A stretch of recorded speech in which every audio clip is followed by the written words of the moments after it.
Enquanto há impossibilidade material ou moral de fazer uma coisa qualquer, é sempre cedo para fazê-la. 1, 2, 3.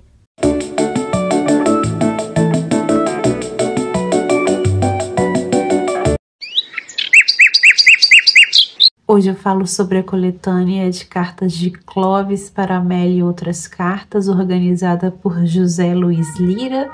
Essa é uma segunda edição publicada em 2022, ampliada, na qual o José Lira acrescentou cartas escritas de Clovis para Amélia Bevilacqua, na época em que ainda não eram casados, que eram noivos.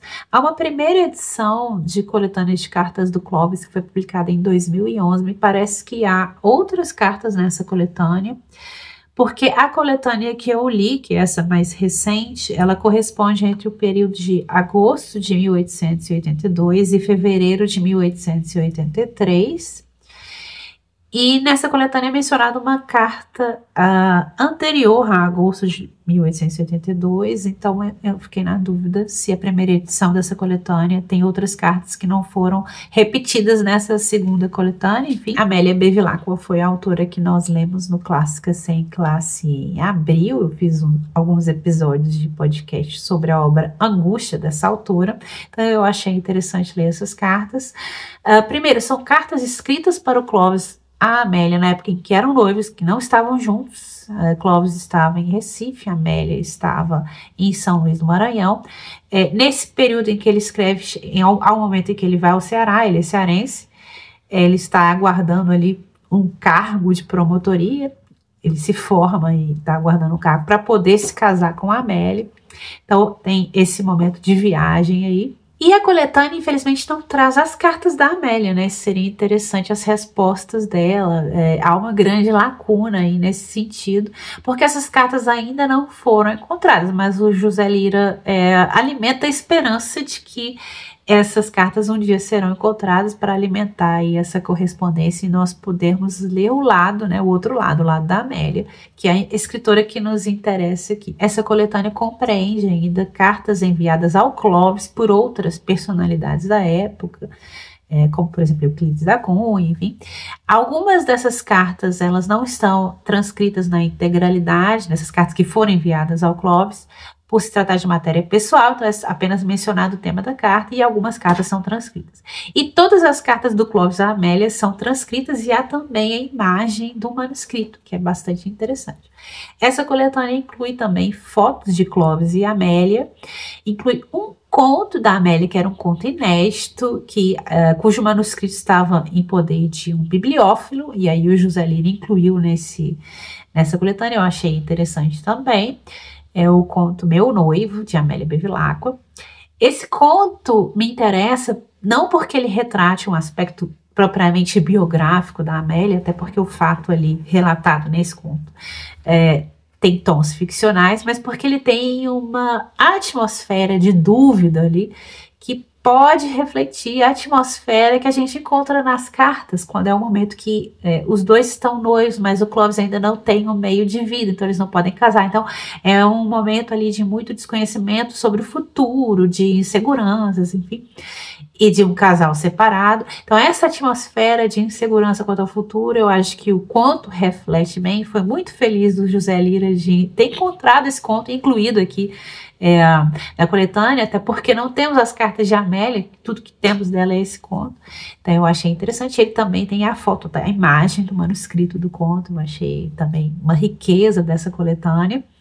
E um outro ponto que para mim é o ponto forte da coletânea é um texto de Raquel de Queiroz, que foi publicado na revista O Cruzeiro em 1957, sobre Clovis Bevilacqua. E eu vou me deter nesse texto porque eu acho muito interessante e muito bonito. Eu gosto muito de Raquel, então eu achei que a visão que ela trouxe do Clovis aqui, da família dele, inclusive de Amélia, é bastante interessante. Então também foi uma grande sacada do José Lira incluir esse texto da Raquel aqui, e uma grande sacada também do José Lira foi incluir aqui o parecer do Clovis Bevilacqua com relação à interpretação do artigo 1º do Estatuto da Academia Brasileira de Letras, no que concerne a dúvida se o Estatuto previa a possibilidade de serem eleitas mulheres, né, para a Academia Brasileira de Letras. Isso em 1930, né? Vamos lembrar que a primeira mulher na Academia Brasileira de Letras foi Raquel de Queiroz em 1977. Mas lembremos que a Amélia Bevilacqua se candidatou a uma cadeira em 1930 e aí houve uma votação entre os membros, o Clóvis se absteve da votação, e eles interpretaram o artigo do Estatuto de uma forma restritiva. Eu vou ler para vocês o artigo do Estatuto para vocês terem uma dimensão de qual que era a querela, tá? Porque essa questão sobre a inclusão de mulheres na academia ela é muito debatida, mas vamos ver o que eles estavam interpretando naquela época.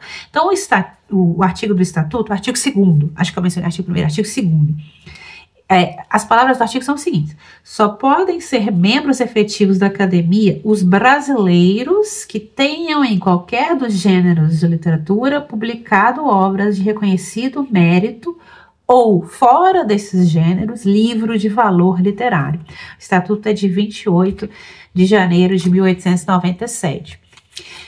O que houve foi que a Amélia se candidatou e os membros tiveram que decidir sobre a interpretação desse artigo. Como interpretar as palavras a palavra os brasileiros. E por maioria de votos, eles interpretaram que nesse termo, os brasileiros, estavam incluídos apenas pessoas do sexo masculino.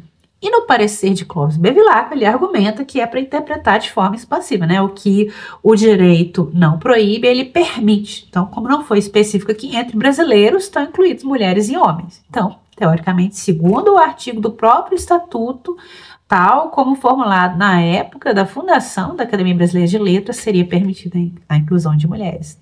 Eu achei interessante também, e aí, uma série de argumentos do Clóvis nesse sentido.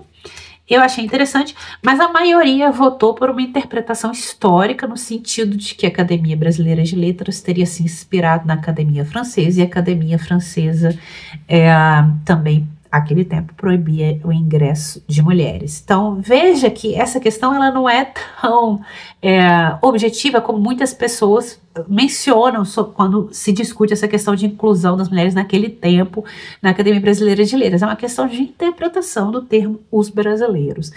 E veja que já naquele tempo havia essa abertura para divergência com relação à interpretação desse termo. Desde sua fundação, nós temos esse artigo em que o termo os brasileiros, dependendo da interpretação, pode ser concebido como um termo que inclui as mulheres brasileiras, né? Mas não foi, e a Amélia não foi incluída entre os membros da Academia Brasileira de Letras, e o Clóvis, então, desde então, deixou de participar de eventos e participar de votações na academia. E esse é um dos tópicos também abordados no texto da Raquel de Queiroz, porque ela menciona um momento em que ela foi lá visitar o Clóvis para pedir voto para o Manuel Bandeira, para a votação a favor do Manuel Bandeira, para que ele fosse incluído na ABL. E o Clóvis falou: desde que excluíram a Amélia, eu não participo de nada da ABL. E aí eu vou citar um trecho de como a Raquel enquadra esse momento. Então, pela primeira vez, sentimos a firmeza do ferro forrando a doçura do velho anjo.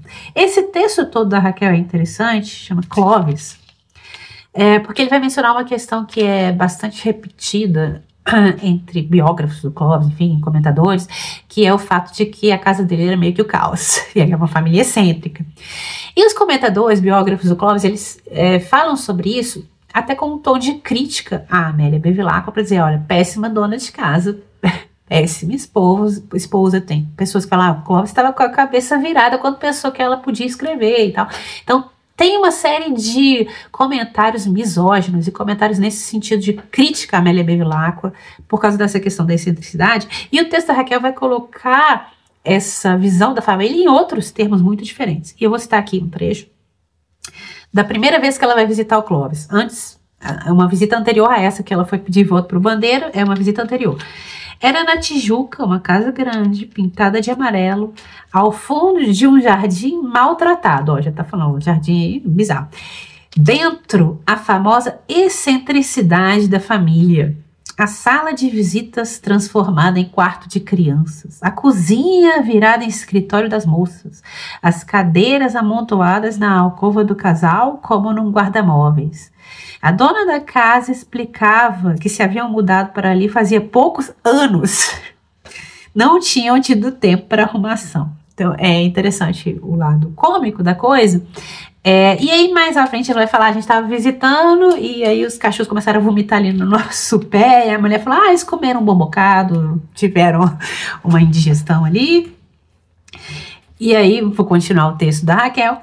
Muitas anedotas correm sobre as singularidades da família Bevilacqua. Sei que uma certeza me ficou daquela primeira visita, confirmada nas visitas que se seguiram. Aquela gente, além da sua perfeita indiferença pelas opiniões e preconceitos dos outros, aquela gente se amava muito entre si. Eu acho muito tocante esse texto, ela vem trazer uma outra visão sobre essa questão. Esse texto da Raquel, para mim, é o coração dessa coletânea. Ele vem ser escrito em 1957, havia já preparativos para a comemoração do centenário de nascimento do Clovis. Clovis nasceu em 1859, né? Então, assim, pouco antes do que seria o centenário. E eu vou ler o trecho final do texto que eu achei muito tocante aí, realmente, sobre o Clovis. Nesses tempos confusos em que vivemos, quando a lei e a Constituição servem apenas como mau pretexto para intermináveis piqueniques bélicos, creio que é um gesto prudente e louvável este lembrete oferecido às novas gerações. O direito, por mais espezinhado e renegado que ande, tem muito mais capacidade de sobrevivência do que a força. Festejemos Clovis, reeditemos a sua obra, premiemos seus biógrafos e seus comentadores.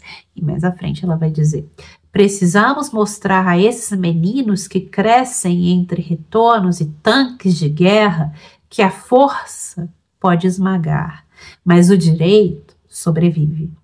Que um doce velho encontrado morto sozinho há alguns anos, certa manhã, naquela sala onde batia o sol, que esse velho, de olhos quase cegos de ler, humilde de coração, mas cultor fanático dessa abstração poderosa que é a lei, ao fim de contas, resulta muito mais importante e precioso para o patrimônio de sua terra do que todos esses impávidos valentões e legoleios que, como o boticário de Romeu, podem comprar a nossa miséria, mas não compram a nossa consciência. Texto lindo. Falei aqui, não contextualizei quem é o Clovis, né? Mas, enfim, como ele é muito conhecido, talvez mais conhecido que a Amélia, ele é um famoso civilista, filósofo do direito e é responsável por elaboração do projeto de Código Civil de 1916. Muito estudado, ou pelo menos no meu tempo era muito estudado e mencionado.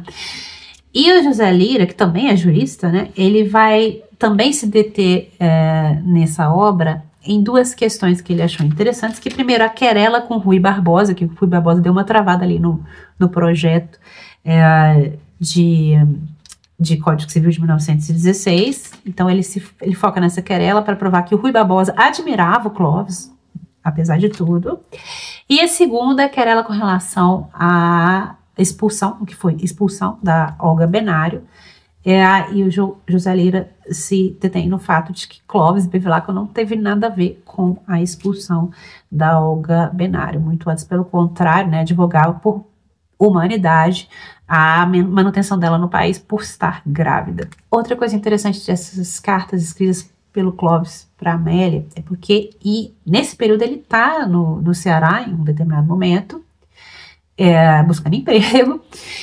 Ele até se desilude, né, com a política do Ceará ali, mas é um período interessante porque no ano seguinte, né, em março de 1884, haveria a libertação geral da escravatura no Ceará, né, estado pioneiro no Brasil nessa questão. E aí, no período que o Clovis escreve para Amélia, está tendo toda essa movimentação pela abolição. Então, ele descreve muito bem essa movimentação, e é interessante do ponto de vista histórico, enfim. Vou citar um trecho de uma carta que ele escreve para Amélia. Só se fala em libertação de escravos. Todos os dias saem caravanas de abolicionistas para as localidades do centro e quando voltam têm conseguido 10, 20, 30 e mais manumissões. Isso foi uma carta que ele escreveu em janeiro de 1883. Estão descrevendo bem esse clima, né? Eles vão se casar em maio de 1883. Então ele para as cartas em março, consegue um cargo no Maranhão, em Alcântara, em meados de março de 1883, e eles se casam já em 5 de maio de 1883, é por isso que acabam as cartas aqui. O Clovis tem um estilo muito romântico de escrever, enfim, eu vou citar alguns trechos para vocês terem um gostinho. Bom, um noivo, né, querendo casar, nessa situação de insegurança, tendo que conseguir antes o emprego, enfim. Então eu vou citar alguns trechos de algumas das cartas que ele envia para Amélia. Senti um tamanho desejo de lhe escrever, ainda que fosse para lhe dizer que não foi possível esquivar-me a ele. E aí, mais à frente, explicando assim o meu pensamento, eu lhe peço que essa minha carta de hoje você a receba como uma declaração formal de que eu sentia uma necessidade irresistível de conversar com você, de ouvi-la, e já que isso é materialmente impossível, de traçar-lhe algumas linhas evocando a sua memória. Outra coisa que eu acho interessante nessa coletânea é que o José Lira teve contato, né, com a família da Amélia e do Clovis, e aparentemente a filha mais nova do casal disse a ele que a Amélia e Clovis se conheceram em uma praia, e que Clovis teria salvado a Amélia de um afogamento. Foi assim que eles se conheceram. Então, achei interessante esse detalhe também, biográfico. Trechos que tem um certo estilo, assim, que eu acho interessante. Por exemplo, uma carta que ela provavelmente perguntou sobre o envio de algum retrato dele. Enfim, aí ele escreve: aprendi com você este modo de responder sem responder. E uma outra carta anterior, inclusive, ele não tinha recebido carta dela e ele fica se indagando por quê. E aí ele escreve: peço-lhe, porém, que não tome essa minha carta como uma pergunta. E se ela envolve necessariamente uma pergunta, peço-lhe que não responda. E mais à frente ele escreve: com isto quero dizer que essa carta, tal como está concebida, não pretende mais do que constatar um fato, que senti não receber notícias suas. Nada mais. Absolutamente nada. Veja bem, o narrador não confiava aí nessa carta, né? Ele toma todo o tempo para falar que sentiu falta dela, mas falar, não lê desse jeito não, né? Esquece que eu tô escrevendo, mas tô escrevendo, tô enviando essa carta. Então, eu achei interessante esse narrador, não confiava aí da carta. E por fim, um trecho sobre o efeito das cartas da Amélia no Clovis, já que nós não temos as palavras dela, né? Ele escreve o seguinte: suas cartas têm para mim o efeito bom de um cordial enérgico que fortifica e exalta. Acarinham meu coração de tal forma, elevam-no tanto, que nem a sombra de um sentimento menos generoso pode nele aninhar-se então. E mais à frente, suas cartas fazem-me feliz, isolam-me do que há de ingrato e mal nessa sociedade apodrecida, levantam um antimural infranqueável entre mim e as paixões ruins que relutam espumantes por esse baixo mundo. Bom, só para vocês terem um gostinho aí, porque para muitos talvez Clovis Bevilacqua seja apenas um busto de mármore, né? E quando a gente tem essas cartas pessoais dele, né, do Clovis jovem, apaixonado, impedido por circunstâncias materiais de se juntar à noiva, esse busto de mármore ganha calor ao toque, né? Então eu acho interessante ler essas cartas. Claro, acharia ainda mais interessante ler as respostas de Amélia, já que é a escritora que temos lido, mas enquanto isso não foi encontrado aí por pesquisadores, é o que nós temos e ilustra muito bem um pouco dessa relação da Amélia com Clovis. E depois que eles se casaram, eles nunca mais se separaram, eles tinham uma parceria muito grande. E mesmo o texto da Raquel de Queiroz, né, a ideia de fidelidade do Clovis, não vou mais participar da ABL depois que eles fizeram isso, não ter incluído a minha esposa aí na candidatura para ser membro da ABL, enfim. Então, isso ilustra muito bem a relação deles, e que foi uma relação de muito apoio para a Amélia escrever e publicar, né? Ela tinha crianças, 4 crianças, e estava ali, publicou bastante em vários gêneros literários. Então, a importância, né, desse apoio que ela teve do Clovis, isso fica muito claro, não só nas cartas incluídas aqui, como nos demais textos incluídos pelo José Lira nessa coletânea. Bom, é isso, um videozinho que eu espero que tenha sido curto, para ilustrar um pouco sobre essa autora que nós lemos em abril. Acho interessante essa coletânea e espero que encontrem as cartas na Amélia, né, para dar a continuidade, essa conversa entre os dois. É isso, espero que tenham gostado. Eu vejo vocês no próximo vídeo, no próximo livro.